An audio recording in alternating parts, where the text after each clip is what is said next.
आज ओडिशा रे नूतन सरकार शपथपाठ ग्रहण कला परे प्रथम मंत्री परिषद बैठक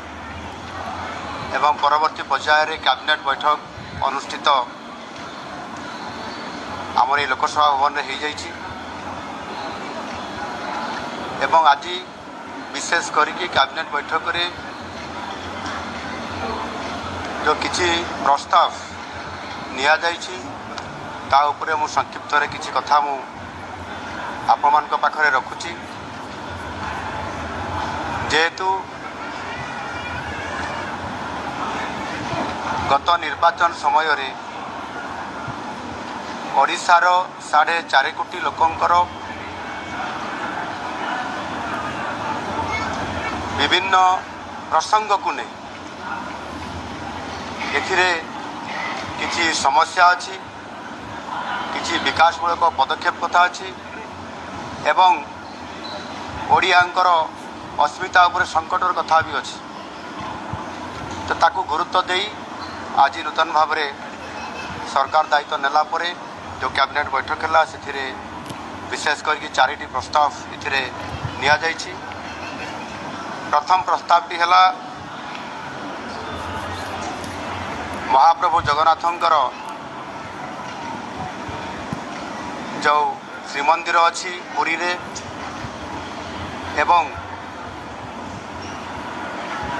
सेतिरे विभिन्न समय रे विभिन्न कथा एवं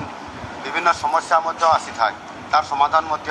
किभଳି भाବରେ କରାଯିବ से मध्य सरकार नीतिगत भाव निष्पत्ति नहीं थांती। विशेष करिकी सारा विश्वरू एवं भारत वर्षर विभिन्न समय जो भक्त मैंने आसी थांती समय क्रमे जेभଳି भाବରେ प्रबल भिड़ होउछि एवं विभिन्न परिस्थिति भितर मध्य जो महाप्रभुंकर 4टी द्वार अच्छी ये 4टी द्वार उपरे गत किछि वर्ष है ताकू 4टी द्वार को प्रवेश करने से द्वार देखी जावाई श्रद्धालु मान जावाई से प्रतिबंधक से बंद कर दिया जाइथिला एवं भारतीय जनता पार्टी इथिरे केंद्र निर्वाचन रे संकल्प पत्र रे याकू स्थान देइथिला। सरकार आसिला मात्रे 4 द्वार खोलिबा पाई एवं सरकार आसिला परे जेहेतु प्रतिश्रुति दिया जाइथिला एवं 4.5 कोटी लोकंकर भावावेग कथा इथिरे अछि। आजिर ये कैबिनेट रे प्रथम प्रस्ताव रे निष्पत्ति निया गला जे आसंता काली 13 तारीख सकाळ रे जो मंगल आरती कार्यक्रम आरंभ हब से समय रे राज्य सरकार रो मंत्रिमंडल समस्त सदस्य पुरी को गस्त करिया पाई ये निष्पत्ति निया है एवं आसंता काली सकाळे मंगल आरती समय रे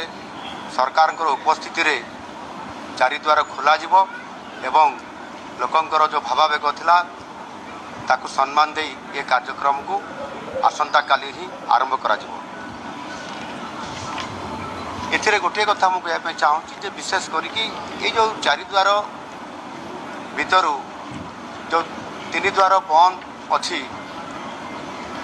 एवं से अनेक समय प्रश्न आसला एवं भक्त और भगवान को भितरे गोटे व्यवधान सृष्टि करा जाउथिला एवं ये व्यवधान को बंद करने एवं किभଳି भाବରେ सहजरे भक्त माने महाप्रभु को दर्शन करि पारिबे बाहरी पारिबे या को आधार करी ये निष्पत्ति लिया जाइछि। द्वितीय कथा होची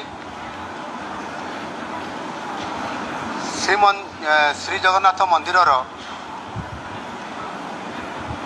संरक्षण रक्षणाबेक्षण एवं विकास एवं परिचालना एवं ता सहित मध्य विभिन्न समय तीर्थयात्री मानकर पाई सृष्टि होतुवा विभिन्न समय समस्या या को आधार करी एवं विशेष करके श्रीमंदिर सौंदर्यकरण ताहार उन्नतिकरण ये कथा को आधार करके बहुत समय जदि किसी समस्या तैयारी है ताकू ସମାଧାନ କରିବା ପାଇଁ ତତ୍କାଳୀନ ଭାବରେ ସରକାରଙ୍କର ସେଭଳି ଫଣ୍ଡର ତିଆରି ହୋଇନଥିଲା ଆଉ ତାର ଆବଶ୍ୟକତା ଆଜି ଅନୁଭବ ହେଉଛି। ସେଥିପାଇଁ ନୂତନ ସରକାର ଆସିଲା ପରେ ଆଜିର ପ୍ରଥମ କ୍ୟାବିନେଟ୍ରେ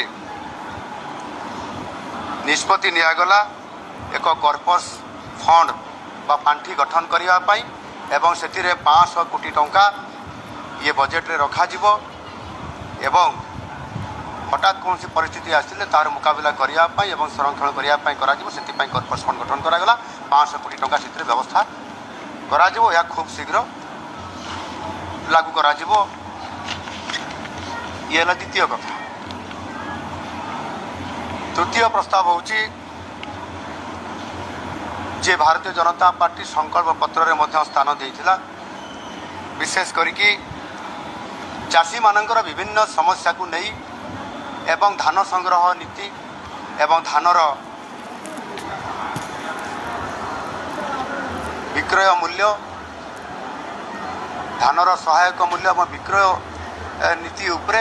ସ୍ୱତନ୍ତ୍ର ଭାବରେ କିଭଳି ଭାବରେ ଚାଷୀଙ୍କୁ ସହାୟତା ଦିଆଯାଇପାରିବ, ଏ ଯେଉଁ ସମସ୍ୟା ଉପଜେ ତା ଉପରେ ସଂକଳ୍ପପତ୍ର ଯେଉଁ ସ୍ଥାନ ଦିଆଯାଇଥିଲା ସେଥିପାଇଁ ଗୋଟାଏ ସ୍ୱତନ୍ତ୍ର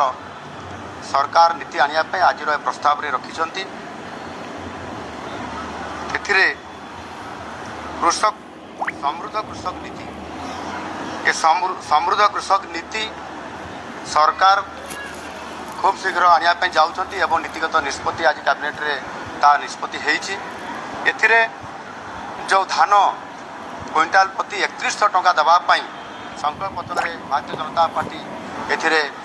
ସଂକଳ୍ପପତ୍ରରେ ସ୍ଥାନ ଦେଇଥିଲେ ତାକୁ କାର୍ଯ୍ୟକାରୀ ଖୁବ୍ ଶୀଘ୍ର କରାଯିବ ଏବଂ ସେଥିପାଇଁ ଆପଣଙ୍କର ସରକାର ପ୍ରଶାସନକୁ ଏବଂ ସମ୍ପୃକ୍ତ ବିଭାଗକୁ ମଧ୍ୟ ନିର୍ଦ୍ଦେଶ ଦିଆଯାଇଛି। ସେଥିରେ ଏକ ମାର୍ଗଦର୍ଶିକା ଏବଂ ବିସ୍ତୃତ ରୂପରେଖ ପ୍ରସ୍ତୁତ କରିକି ଖୁବ୍ ଶୀଘ୍ର ଏ ବାବଦରେ ସରକାରଙ୍କ ନିକଟରେ ଉପସ୍ଥାପନା କରାଗଲା ପରେ ଏହାକୁ ଖୁବ୍ ଶୀଘ୍ର ବା ଆଗାମୀ ଯେଉଁ 100 ଦିନର ଯେଉଁ କାର୍ଯ୍ୟକ୍ରମ ଏ ସରକାର ରଖିଛନ୍ତି ଏ ପ୍ରସ୍ତାବ ଉପରକୁ କାର୍ଯ୍ୟକାରୀ କରିବା ପାଇଁ ତାକୁ ଖୁବ୍ ଶୀଘ୍ର ତାର ପ୍ରସ୍ତୁତି ଆସିଲା ପରେ ଏହାକୁ କାର୍ଯ୍ୟକାରୀ କରାଯିବ। ଚତୁର୍ଥ ପ୍ରସ୍ତାବ ବିଶେଷ କରିକି ମହିଳା ଏବଂ